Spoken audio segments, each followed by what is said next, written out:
நீங்கள் பார்த்து கொண்டிருப்பது உங்கள் ஜாஷுவா டிவி. சகல ஜனங்களுக்கும் நற்செய்தி.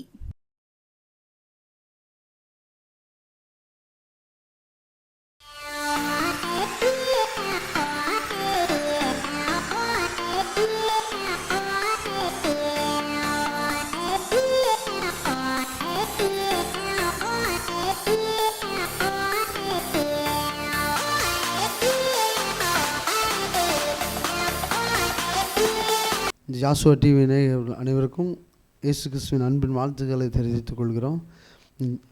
இந்த காணொலி மூலம் உங்களை சந்திக்க மிக்க மகிழ்ச்சி அடைகிறோம். இந்த எழுப்புதல் நேரத்துக்காக ஜெபம் இல்லாமல் ஆண்டவரே உம்மை நன்றியோடு துதிக்கிறோம், சோதரிக்கிறோம். ஆண்டவரே அப்பா, அந்த வார்த்தை ஒவ்வொரு பிள்ளைகளோட இருதயத்தில் கிரியை செய்யும், அதன்படி வழிநடக்க கிருபை செய்யும். அப்பா, தேவ திட்டு வெளிப்படட்டும், உங்கள் மகிமையின் பிரசன்னம் வெளிப்படட்டும், பரிசுத்த ஆவியோட அபிஷேகத்தும் வல்லமை ஒவ்வொருவரையும் ஆளுகை செய்வதாக வேண்டுவதற்கும் நினைப்பதற்கும் நான் அதிகமாக செய்வேன்னு சொன்னீங்கள். அந்த வார்த்தையின்படி சுபிக்கிறேன்.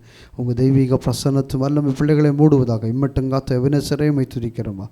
இனி காத்தோடி நடத்துங்க. ஏசு கிறிஸ்துவனை ஜபிக்கிறோம் நல்ல பிதாவே, ஆமென். அப்போஸ்தலர் 5ஆம் அதிகாரம் 42வது வசனம். தினந்தோறும் தேவாலயத்திலையும் வீடுகளிலேயும் இடைவிடாமல் உபதேசம் பண்ணி இயேசுவே கிறிஸ்துவென்று பிரசங்கித்தார்கள். பாருங்க, அந்த ஆதி திருச்சபையில் ஒவ்வொரு நாளும் என்ன செஞ்சாங்களா, உபதேசம் பண்ணிக்கிட்டே இருப்பாங்களா. உபதேசம் பண்ணிக்கிற கர்த்தருடைய வருகை சமீபமாக இருக்குது, நீங்கள் ஆயத்தமாகுங்க, என்ன செய்யுங்க, ஆயத்தமாகுங்க, யோர்தானில் ஞானஸ்நானம் எடுத்துக்கோ, பாவம் மன்னிப்புக்கு என்று நினச்சிங்க ஞானஸ்நானம் எடுத்துக்கோங்க, ஞானஸ்நானம் எடுத்து என்ன செய்ய பரிசுத்த ஆவியின் வல்லமையை பெற்றுக்கொள்ளுங்க அப்படின்னு சொல்லி தெருவா என்ன செஞ்சாங்களா, பிரசங்கம் பண்ண, வீடு விடா என்ன செஞ்சாங்களா, பிரசங்கம் பண்ண ஆரம்பித்தாங்களாம். அதே போல் ஆதி திருச்சபையில் என்ன செஞ்சுக்கிறாங்க, அந்த அளவுக்கு என்ன செஞ்சாங்களாம், சுவிசேஷம் என்ன செய்ய பிரஸ்தாபப்பட்டுட்டே இருந்துச்சு, அந்த அளவுக்கு என்ன செஞ்சு பிரசங்கம் நடந்துக்கிட்டே இருந்துச்சு.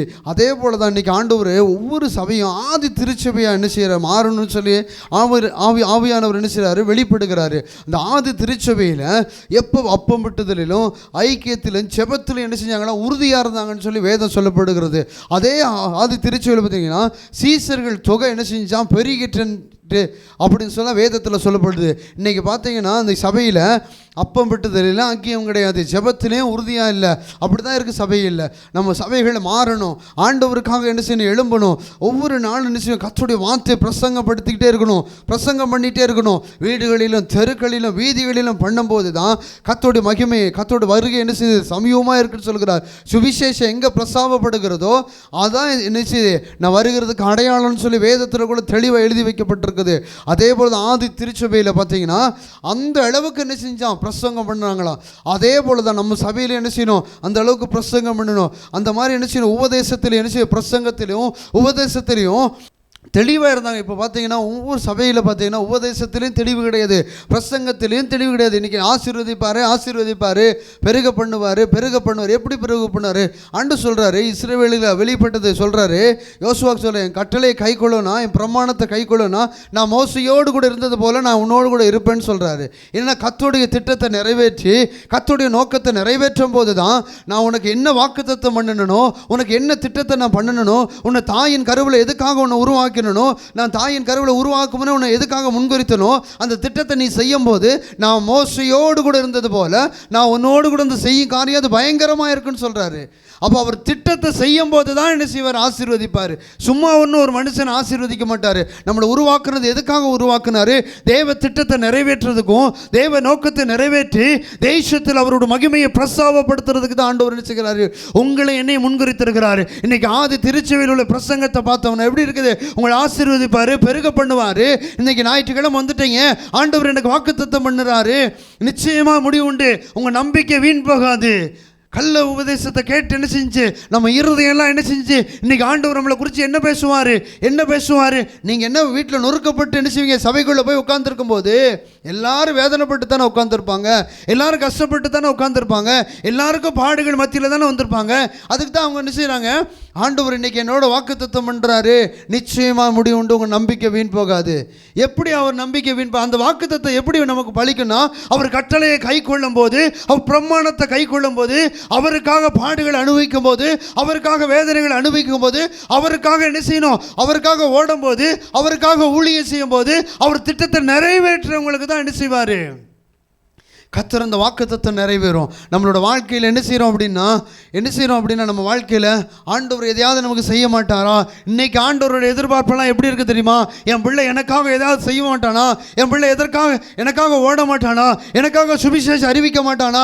எனக்காக கட்டுண்டர்களை காவலிருந்து விடுதலையாக்க மாட்டான். அவரோட எதிர்பார்ப்பு அப்படி தான் இருக்குது. இன்றைக்கி நம்மளோட எதிர்பார்ப்பு இன்றைக்கி ஆசீர்வதிக்க மாட்டாரா? இன்றைக்கி கள்ள உபதேசத்தை கேட்டு என்ன செய்யுது? நம்ம இருதயங்கள் என்ன செய்ய கடினப்பட்டு போயிருக்கு. இந்த ஊழியக்காரன் தலையில் கை வச்சு ஜெபம் பண்ணிட்டோம் அப்படின்னா என்ன செஞ்சிடும்? ஆசீர்வதிக்கிறோம், பெருகிறோம். நம்ம வீட்டில் சாமானியமாக பெருக முடியாதுங்க. ஆண்டவர் நம்மளை எதுக்காக அந்த ஆதி திருச்சபையில் பார்த்துக்கோங்க, பிரசங்கத்தில் உபதேசத்தில் என்ன செஞ்சாங்களாம்? தரித்து நிற்கும் போது தான் அந்த ஜனங்கள் ஆசீர்வதிக்கப்பட்டாங்க. அந்த ஜனங்களை ஆண்டவர் ஆசீர்வதித்தார், ஆண்டவர் இடைப்பட்டார். அந்த ஆதி திருச்சபையை போல நம்ம திருச்சபை மாறணும். ஆண்டவர் நம்ம திருச்சபையில் வெளிப்படணும். நம்ம திருச்சபையில் கர்த்தருடைய வல்லமை வெளிப்படணும். முந்தின மகிமையோட பிந்தின மகிமையை நான் விசேஷித்த மகிமையை வெளிப்படுத்தணும்னு சொல்கிறார். சாலமன் ஆலயத்தில் முந்தின மகிமையோட பிந்தின மகிமையை நான் விசேஷமாக வெளிப்படுத்தணும்னு சொல்கிறாரு. அதே போல் நம்ம நம்ம ஆலயத்தில் கர்த்தருடைய பிரசன்னம் என்ன செய்யும்? பலமாக வெளிப்படணும்னா அவரோட கட்டளையை நம்ம கை கொள்ளும் போது, அவரோட பிரமாணத்தை நம்ம கை கொள்ளும் போது, கர்த்தருடைய வேதம் தெளிவாக சொல்லுது, பிதாவின் சித்தம் செய்யாதவன் தேவனுடைய ராஜ்யத்தில் பிரவேசிக்க முடியாதுன்னு சொல்லப்படுகிறது. வாசிக்கலாம் அப்போஸ்தலர் 2ஆம் அதிகாரம் 14ஆவது வசனம். அப்பொழுது பேதுரு 11 கூட நின்று அவர்களை நோக்கி உரத்த சத்தமாய், யூதர்களே, எருசலேமில் வாசம் பண்ணுகிற ஜனங்களே, நீங்கள் எல்லாரும் அறிந்து கொள்வீர்களாக, என் வார்த்தைகளுக்கு செவி கொடுங்கள். பாருங்க, பேதுரு பிரசங்கம் பண்றாரு, என் வார்த்தைக்கு செவி கொடுங்க, கர்த்தருடைய வருகை சமயமா இருக்கு, என்ன செய்யுங்க? மனம் திரும்ப கேட்ட கனிகளை கொடுங்க, நீங்க கர்த்தருக்காக வாழுங்க, கர்த்தருக்காக வைராக்கியமா இருங்க. நம்ம போகும்போது ஒண்ணுமே கொண்டு போகிறது கிடையாது. நீ என்ன செய்ய போறோம்? ஆண்டவருக்காக ஆத்துமா ஆதாயப்படுத்தணும். அப்படி தான் என்ன செய்யறாரு? பிரசங்கம் பண்ணியிருப்பாரு. வேற எதுவுமே பிரசங்கம் பண்ணியிருக்க மாட்டாரு. ரேசான காரியம், சுகமாக்குறது ரேசான காரியம், ஆசீர்வதிக்கிற ரேசான காரியம். அவர் நினைச்சா ஒரு செகண்ட்ல ஒரு மனுஷனை கோடீஸ்வரனை மாற்ற முடியும். ஆண்டவர் நினைச்சா. ஆண்டவர் எதுக்கு சொல்றாருன்னா, உங்களெல்லாம் நான் தெரிந்திருக்கிறேனே, உன் சாதிகளை நான் தெரிந்திருக்கணுமே. எத்தனையோ பேர் என்ன செய்கிறாங்க? நம்ம குடும்பத்தில் நம்ம மட்டும் ரட்சிக்கப்பட்டிருப்போம், நம்ம சன்னதியெல்லாம் ரட்சிக்கப்பட்டிருக்காது. அதான் சொல்கிறோம், ஜாதிகளுக்கு ஒன்று ஒளியாக வைத்திருக்கிறேன்னு சொல்கிறாரு. அன்றைக்கி ஆதி திருச்சபையில் வீடு விடா போய் பிரசங்கம் பண்ணாங்க, வீடு விடா ஜெப கூட்டம் நடத்துனாங்க, வீடு விடா ஜெபம் பண்ணினாங்க. இன்றைக்கி எங்கே நடக்குது? இன்றைக்கி 10 ஆத்துமா கிடச்ச உடனே என்ன செஞ்சுருவாங்க? ஒரு 20 ஆத்துமா, ஒரு 5 ஆத்துமா இருந்துச்சு, ஊழியக்காரன் தேடி என்ன செய்வான்? கிராம சுவிசேஷம் அறிவிப்பாங்க. ஒரு 50 ஆத்துமாச்சா போதும், நமக்கு தசமாவாக வந்துடுது, நமக்கு இப்போ காணிக்க வந்துடுது, நமக்கு செலவுக்கு சரியாக போச்சு. ஒரு வேலைக்கு போனோன்னா ஒரு 15,000 சம்பளம் கிடைக்கும், அந்த சம்பளம் மாதம் நமக்கு கிடைக்கல, அது போதும் அப்படின்னு சொல்லி உட்காந்துருக்குறாங்க. ஆண்டவர் அதை விரும்பலை. அன்றைக்கி ஆதி திருச்சபையில் சீசர்கள் தொகை பெருகிட்டு, இன்றைக்கி நம்ம சபையில் சீசர்கள் தொகை இருக்கா? இல்லை மிஷினரி இருக்காங்களா? சீசர்கள் இருக்காங்களா? மிஷினரி இருக்காங்களா? இல்லை தீர்க்கதரிசி இருக்காங்களா? இன்றைக்கி என்ன செய்யுது? அனலும் இல்லாமல் குளிரும் இல்லாமல் தான் இன்றைக்கி என்ன செய்யுது? சபைக்குள்ளே உட்காந்துட்ருக்குறோம். மாறலன்னா ஆண்டவர் என்ன செய்வார்? அனலுமில்ல குளிருமில்ல நான் என்ன செஞ்சிடறோம்? நான் வாந்தி பண்ணி போட்டுருவேன்னு சொல்கிறாரு. அன்றைக்கி ஆதி திருச்சபையை போல் நம்ம சபைகள் மாறணும். ஆதி திருச்சபை போல் ஜெபத்துலையும் அப்பம் பெட்டுதலிலும் ஐக்கியத்திலும் உறுதியாக நிற்கணும்.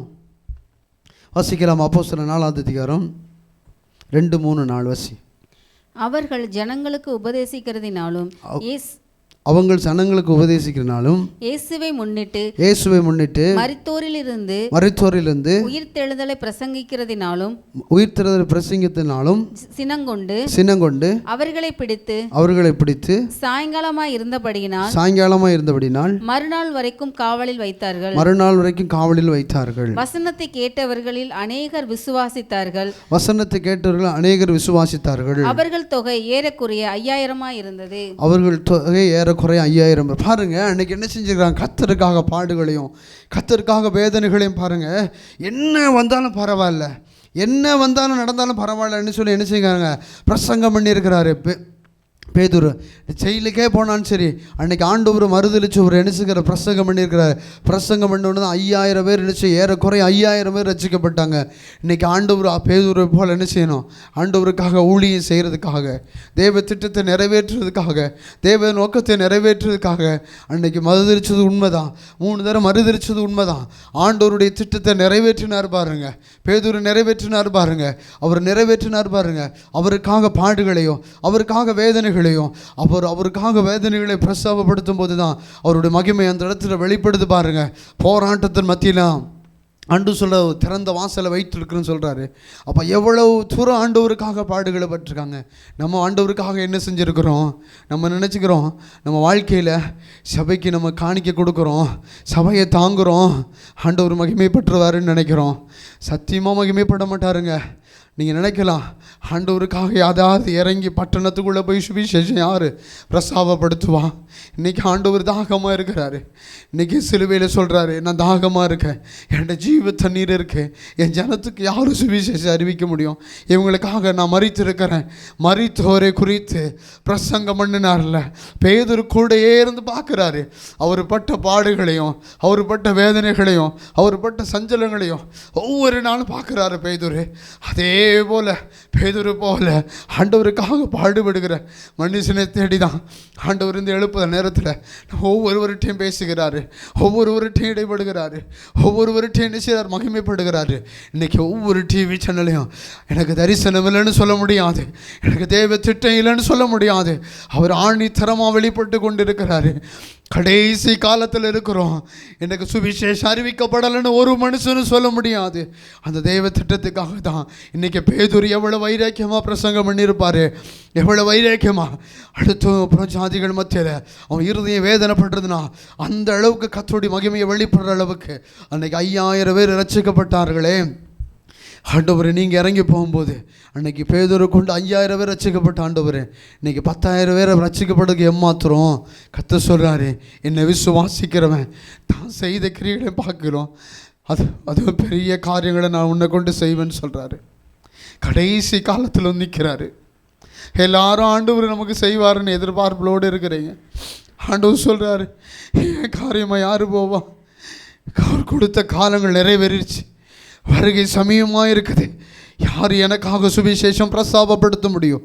ஆதி திருச்சபையில் எழும்புதுன போல ஒவ்வொரு சிறுச்சபையிலும் யார் எழும்புவா? யார் சீசர்களை உருவாக்குவா? யார் சீசர்களை உருவாக்குவா? கர்த்தருடைய வேதம் சொல்லப்படுகிறது, பிதா குமார பரிசுத்த ஆவி நாமத்தினால ஞானஸ்தானம் கொடுத்து அவங்களுடைய சீசர்களாக மாற்றுன்னு சொல்லி வேதத்தில் சொல்லப்படுது. அவருடைய கட்டளை, புதிய ஏற்பாடின் கட்டளையை யார் கை கொள்ளுகிறான்? ஆண்டவர் எவ்வளோ பரிதவிக்கிறார் தெரியுமா? கடைசி கால தருணத்துக்காக. எரேமியா 1:5 5, 6, 7. நான் உன்னை தாயின் வயிற்றில் உருவாக்கும் முன்னே உன்னை அறிந்தேன், நீ கர்ப்பத்திலிருந்து வெளிப்படும் முன்னே நான் உன்னை பரிசுத்தம் பண்ணி உன்னை ஜாதிகளுக்கு தீர்க்கதரிசியாக கட்டளையிட்டேன் என்று சொன்னார். அப்பொழுது நான், கர்த்தராகிய ஆண்டவரே, இதோ நான் பேச அறியேன், சிறுபிள்ளையாய் இருக்கிறேன் என்றேன். ஆனாலும் கர்த்தர், நான் சிறுபிள்ளை என்று நீ சொல்லாதே, நான் உன்னை அனுப்புகிற எல்லாரிடத்திலும் நீ போய் நான் உனக்கு கட்டளையிடுகிறவர்கள் எல்லாம் நீ பேசுவாயாக, அவர்களுக்கு பயப்பட வேண்டாம், உன்னை காக்கும்படி நான் உன்னுடனே இருக்கிறேன் என்று கர்த்தர் சொல்லி. பாருங்க, ஆண்டவர் தெளிவாக சொல்கிறார். எரேமியாட்ட சொல்கிறாரு, நீ சிறுபிள்ளைன்னு நினைக்காத, நான் உன்னை தெரிந்திருக்கிறேன். பாருங்க, எரேமியாவை தெரிந்திருக்கிறார். எதுக்காக தெரிந்திருக்கிறாரு? தேவ திட்டத்தை வெளிப்படுத்தணும். ஒரு தீர்க்கதரிசி வேணும் இஸ்ரவேலி சமஸ்வத்துக்கு, ஒரு தீர்க்கதரிசி வேணும். அன்றைக்கி சாமுவேலை ஏற்படுத்தியிருக்கிறாரு, எரேமியாவை ஏற்படுத்தியிருக்கிறாரு. ஆண்டவர் எதற்காக ஏற்படுத்தியிருக்கிறாரு? உங்களை எதற்காக அபிஷேகம் பண்ணியிருக்கிறாரு? எதற்காக முன்குறித்திருக்கிறாரு? இந்த சபையில் கர்த்தருடைய வேதம் தெளிவாக சொல்லப்படுகிறது. தீர்க்க தரிசனம் இல்லாத சபை சீர்கெட்டு போயிடும், தீர்க்க தரிசனம் இல்லாத சபை சீர்கெட்டு போயிடும் சொல்லப்பட்டிருக்குது. நம்ம இன்றைக்கே பார்க்குறோம், சபையில் உட்காந்துட்ருக்குறோம். இன்றைக்கி நம்மளோட வாழ்க்கையில் எப்படி இருக்குன்னு பார்த்தீங்கன்னா, உட்காந்துட்ருக்குறோம். அன்றைக்கி 13 வருஷத்துக்கு முன்னால் அந்நிய பாஷை ஒரு பாஷை பேசணும், ரக்காதா வலகானா அப்படின்னு, அதே பாஷையை படித்து இன்றைக்கி 13 வருஷமாக உட்காந்துருக்குறோமே. ஆண்டவர் கேட்பாருங்களேங்க, ஆண்டவர் கேட்பாருங்களேங்க, எதுக்கு என் பாஷையை உனக்கு கொடுத்தேன்? என்னோட பேசுகிறதுக்கு தானே, என் காரியம் உனக்கு வெளிப்படுறதுக்கு தானே, என்கிட்ட பேசும்போது உனக்கு நான் வெளிப்படுறதுக்கு தானே என் பாஷையை உனக்கு கொடுத்தேன். அந்நிய பாஷை பேசுகிறவன் கர்த்தருடைய ரகசியத்தை பேசுகிறான்னு சொல்லி வேதம் பேசுகிறது சொல்லுகிறது. அந்த வார்த்தை எதுக்காக கொடுத்துருக்கிறாரு? அந்த அந்நிய பாஷை அபிஷேகத்தை எதுக்காக? அவரோடு இடைப்பட்டு, ஆண்டவரே என்னை கொண்டு என்ன திட்டம் வைத்திருக்கிறீங்களோ, என்னை கொண்டு என்ன நோக்கம் வைத்திருக்கிறீங்களோ, என்னை கொண்டு இந்த தேசத்தில் என்ன நடப்பிக்க வைத்திருக்கிறீங்களப்பா, அந்த நோக்கத்தை வெளிப்படுத்துங்கப்பா அப்படின்னு சொல்கிறதுக்கு தானே அந்த அந்நிய பாஷையை கொடுத்துருக்கிறாரு. நம்ம அந்நிய பாஷையை அன்றைக்கி பேசிகிட்டே இருந்தோம்னா அன்றைக்கி தீர்க்க தரிசனம் வரம் பெற்றுக்குப்போமே. இன்றைக்கி வியாக்கியான வரம் பெற்றிருப்போமே, இன்றைக்கி ரகசியங்களை வெளிப்படுத்துகிற அந்த வரங்களை பெற்றிருப்போமே, இன்றைக்கும் ஒரே அந்நிய பாஷையை பேசிகிட்டு இருக்கிறோமே. ஆண்டவருக்கு கணக்கு கொடுக்குற காலம் வரும். அந்த காலத்தில் சமயமாக உட்காந்துருக்குறோம். எவனுக்கு அதிகமாக கொடுக்கப்படுகிறதோ அவன்கிட்ட அதிகமாக கேட்கப்படும் சொல்கிறாரு. வாசிக்கலாமா? அப்போஸ்தலர் அந்த எரேமியாவே வாசிங்களேன். 6வது வசனம் வாசிங்க. அப்பொழுது நான், கர்த்தராகிய ஆண்டவரே, இதோ நான் பேச அறியேன், சிறுபிள்ளையா இருக்கிறேன் என்றேன். ஆனாலும் கர்த்தர், நான் சிறுபிள்ளை என்று நீ சொல்லாதே, நான் உன்னை அனுப்புகிற எல்லாரிடத்திலும் நீ போய் நான் உனக்கு கட்டளையிடுகிறவர்களை எல்லாம் பேசுவாயாக. பாருங்க, இன்னைக்கு பாருங்க, எல்லாரும் உட்கார்ந்துருக்கிறாங்க. இஸ்ரவேல் ஜனத்தில் நிறைய பேர் ஆண்டவர் சமூகத்தில் உட்காந்து எதுக்கு எரேமியாவை கூப்பிட்டு பேசுகிறாருன்னா பார்த்துக்கோங்க. தேவத்திட்ட இன்னும் வெளிப்படணும், தேவனுடைய நோக்கம் இன்னும் வெளிப்படணும், கர்த்தருடைய பிரசன்னம் இன்னும் வெளிப்படணும் அப்படிங்கிறதுக்கு தான் நெகேமியாவை கூப்பிட்டு எரேமியாவை கூப்பிட்டு நினைச்சிக்கிறாரு, பேசிகிட்டே இருக்கிறாரு. அதே போல் அந்த ஆண்டவர் இன்றைக்கி நம்ம வார்த்தையை கேட்டுட்டு கேளாத போல் இருந்தால் நினச்சிக்கோங்க, முந்தினவராக அந்த சூழ்நிலைக்குள்ளே நம்ம வந்துடுவோம். நம்ம வாழ்க்கை இப்படியே போயிடக்கூடாது, வெந்ததை தின்னுட்டு விதி வந்தால் போயிடுவோம் அப்படின்ற கூடாது. கர்த்தருக்காக ஏதோ ஒரு வைராக்கியம் பாராட்டுகிற ஒரு எரேமியாவும் ஒரு நெகேமியாவும் ஆண்டவர் தேடிட்டு இருக்கிறாரு. ஒரு அப்போஸ்தலனை தேடி இருக்கிறாரு. ஆண்டவர் பாருங்கள், எப்படியோ ஒரு காரியங்களை என் தேசத்துக்குள்ளே நடப்பிக்கணும், எப்படியாவது என் மகிமை வெளிப்படணும், ஒரு ஜனங்கூட என் நாமங்களை அறியாதபடிக்கு மறித்து போயிடக்கூடாது அப்படிங்கிறதான் தேவனுடைய திட்டம். அந்த வாரத்தை நிச்சயம் அந்த செய்தி கொடுக்கும்போதே நாங்கள் உணர்த்துகிறப்படுறேன், ஆவிக்குள்ளே உணர்த்தப்படுறேன். ஆண்டவர் ரொம்ப பாரப்படுறாரு. கடைசி காலத்தில் வந்துட்டோம், இனி நேரம் கிடைக்குமோ கிடைக்காதோ தெரியாது. அந்த சிச்சுவேஷனில் உட்காந்துட்ருக்குறோம், அந்த நோக்கத்தில் உட்காந்துட்ருக்குறோம், கடைசி காலத்தில் உட்காந்துட்ருக்குறோம். அந்த ஆதி திருச்செவியை போல் நம்ம திருச்செவியை நம்ம கரத்தில் தான் இருக்குது.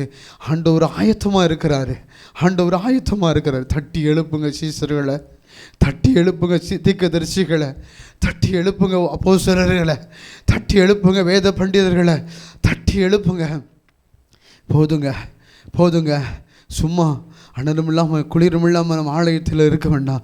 அனலாக மாற்றுங்க. போதும், நம்ம தரிசனம் லக்க நோக்கி தொடர்ற தரிசனமாக மாறட்டும். கிராமத்துக்குள்ளே இருக்கிற தரிசனமாக இருக்கக்கூடாது. நம்ம தரிசனம், அந்த ஆலய தரிசனம் தேவ திட்டத்தை நிறைவேற்றுகிற தரிசனமாக மாறட்டும், தேவ நோக்கத்தை நிறைவேற்றுகிற தரிசனமாக மாறட்டும், தேவ தீர்மானத்தை நிறைவேற்றுகிற தரிசனமாக மாறட்டும், பிதாவின் சித்தம் செய்கிற தரிசனமாக மாறட்டும். போதும் நம்ம இப்படியே சும்மா வாழ்ந்ததெல்லாம் போதும். கடைசி ஆண்டவருக்காக ஒரு வாழ்க்கை. வாசிக்கலாமா? அப்போஸ்தலர் 8வது அதிகாரம் 5, 6, 7, 8.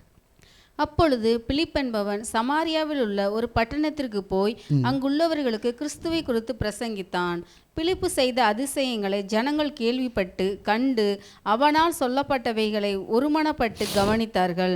அநேகரில் இருந்த அசுத்த ஆவிகள் மிகுந்த சத்தத்தோடு கூப்பிட்டு அவர்களை விட்டு புறப்பட்டது. அநேக திமிர்வாதக்காரரும் சப்பானிகளும் குணமாக்கப்பட்டார்கள். பாருங்க, பட்டணத்துக்குள்ளே இறங்கி போகும்போது தான் பிலிப்பு பட்டணத்துக்குள்ளே போய் சுவிசேஷத்தை அறிவித்து அங்கே போய் ஜெபம் பண்ணும்போது தான் என்ன அசுத்தாவிகளோட சப்பானிகளால் நடக்கப்பட்டாங்களா. நீங்கள் ஆலயத்து பலிபடத்திலே நின்றுக்கிட்டு என்ன செஞ்சிட்டு இருக்கிறீங்க? அது ஜனத்துக்காக வெளிப்படுகிற மகிமைங்க. நீங்கள் நினைக்கிறீங்க, ஒவ்வொரு பாஸ்டரும் நினைக்கிறாங்க நம்ம ஆண்டவர் வல்லம் வைக்க போது தான் நம்ம ஜெபம் பண்ணும்போது பிரசன்னம் இறங்குதுன்னு நினைக்கிறாங்க. இல்லைங்க, ஜனத்துக்காக இறங்குற மகிமைங்க. அது உங்களுக்காக இறங்குற மகிமை இல்லைங்க. உங்களுக்காக இறங்குற மகிமை பட்டணத்துக்குள்ளேயும் கிராமத்துக்குள்ளேயும் இருக்குங்க. போதும் ஆண்டவர் ஏமாத்தினதெல்லாம் போதும், ஆண்டவர் ஏமாத்தினதெல்லாம் போதுங்க. இறங்கி பட்டணத்துக்குள்ளே போகலாமா? பட்டணத்துக்குள்ளே போய் கட்டுண்டர்களை காவலந்து விடுதலை ஆக்கலாமா? போதும், பலிபிடத்திலிருந்து ஏமாத்துனதெல்லாம் போதுங்க. இறங்கி போகலாமா? கிராமத்துக்குள்ளே இறங்கி போய் பட்டணத்துக்குள்ளே போய் கட்டுண்டருக்கு பிரசங்கம் பண்ணலாமா? திருக்களில் பட்டணத்துக்குள்ளே போய் சொல்லலாமா? ஜனத்தை ஏமாத்திடலாங்க, ஆண்டவரை ஏமாற்ற முடியாதுங்க. நீங்கள் நினைக்கிறீங்க நம்ம ஆராதனை நடத்தும் போது கர்த்தர் வல்லமை எல்லாத்தையும் நிரப்பப்படுதே அப்படின்னு பார்க்குறீங்க. ஜனத்துக்காக ஆண்டவர் வெளிப்படுறாருங்க, உங்களுக்காக வெளிப்படலைங்க. உங்களுக்கு வெளிப்படுற இடம் எது தெரியுமா? தெருக்களிலும் வீதிகளிலும் உங்களுக்கு வெளிப்படுற மகிமை. அன்னைக்கு பிலிப்பு போய் தெருக்களில் போய் சுவிசேஷம் அறிவிக்கும் போது அவருடைய வல்லமை எவ்வளோ தூரம் வெளிப்பட்டுச்சு. கிராமம் முழுவதும் வெளிப்பட்டு கீர்த்தியுமா வெளிப்பட்டுச்சுல. சுற்றி இருக்கிற கிராமங்களும் கீர்த்தியாக வெளிப்பட்டது போல தான் உங்களோடு கர்த்தர் வெளிப்படணும்னு சித்தமாக இருக்கிறாரு. ஒவ்வொரு ஊழியக்காரனோடு இன்றைக்கி ஜாஷுவா டிவி மூலம் பேசுகிறாரு. இந்த எழுப்புதல் நேரத்துக்காக பேசுகிறாரு. போதுங்க, போதும், ஜனத்தை ஏமாத்துனது போதும், ஆண்டவரை ஏமாத்துனது போதும். இறங்கி பட்டணத்துக்குள்ளே போகலாமா? அந்த ஆதி திருச்சபை போல் நம்ம சபையை மாற்றலாமா? அந்த ஆதி திருச்சபையில் சுவிசேஷம் அறிவித்தாங்க, அனுதினமும் ஞானஸ்தானம் பெற்றாங்க, அனுதினமும் சபைக்குள்ளே அநேகர் சேர்க்கப்பட்டான்னு சொல்லி வேதத்தில் வாசிக்கும். நம்மளுடைய சபையில் இல்லைங்க, 5 வருஷத்துக்கு ஒரு ஆத்துமா, 2 வருஷத்துக்கு ஒரு 2 ஆத்துமா, அப்படி தான் சேர்க்கப்படுதோம். அன்றைக்கி ஆதி திருச்சபையில் அப்படி இல்லைங்க, அனுதினமும் சேர்க்கப்பட்டானுங்க. சோமல்லாமா, ஆண்டவரே அந்த ஆதி திருச்சபையை போல எங்கள் தேசத்தில் இருக்க சபையெல்லாம் மாறுவதாகப்பா, சீசர்கள் தொகை பெருகுவதாகப்பா. அப்பா அப்பம் விட்டதில் ஐக்கியத்தில் ஆண்டவரே, அப்பா சோத்திரம் விடுதல் முந்தி கொள்ளுகிற அந்த மகிமை ஆண்டவரே எங்கள் பிள்ளைகளுக்குள்ளே வெளிப்படுவதாக. போதும் ஆண்டவரே, அந்த தருணம் போதும் ஆண்டவரே. நாங்கள் அனலும் இல்லாமல் குளிரும் இல்லாமல் இருந்ததெல்லாம் போதும் ஆண்டவரே. அப்பா எங்கள் சபைகளை தட்டி எழுப்பங்க ஆண்டவரே. பரிசுத்த ஆவியானவரே சபைக்குள்ள ஒரு சுத்திகரிப்பின் வல்லமை இறங்கட்டாண்டவரே. கடைசி கால தரிசனத்தின் வல்லமை ஆண்டவரே எங்கள் சபைக்குள்ளே வெளிப்படட்டாண்டவரே. சபைக்குள்ளே வெளிப்பட்டதான் ஆண்டவரே பட்டணத்துக்குள்ளே அந்த மகிமை வெளிப்பட முடியும். சபைக்குள்ளே வெளிப்படலை ஆண்டவரே, நீங்கள் வெளிப்படுங்க ஆண்டவரே. ஈசோ டோன்மனசே குரலப்பா. ஆவியானவரே ஒப்பு கொடுத்து ஜெபிக்கிற ஆண்டவரே. அப்பா அங்கே தேசத்தில் இருக்க ஒவ்வொரு சபைகளையும் மக்கரத்தில் ஒப்பு கொடுக்குறேம்மா. அப்பா எல்லா சபைகளையும் இணைந்து ஆண்டவரே எழுப்புதலுக்காக ஜெபிக்கிறேன். அப்பா கைகளை கோர்த்து ஜெபிக்கிறேன். அப்பா அந்த மேல் வீட்டில் ஒருமனப்பட்டு ஜெபிக்கும் போது கர்த்தருடைய மகிமை வெளிப்பட்டது போல ஒவ்வொரு சபைக்குள்ளே வெளிப்படுவதாக. அப்பா அந்த வார்த்தை ஆண்டவர் அநேகரோட இருதயத்தில் கிரியை செஞ்சு அதன்படி மகிமைப்பட கிருபை செய்யுங்க. ஏசு கிறிஸ்துவின் ஜெபிக்கிறோம் நல்ல பிதாவே, ஆமென்.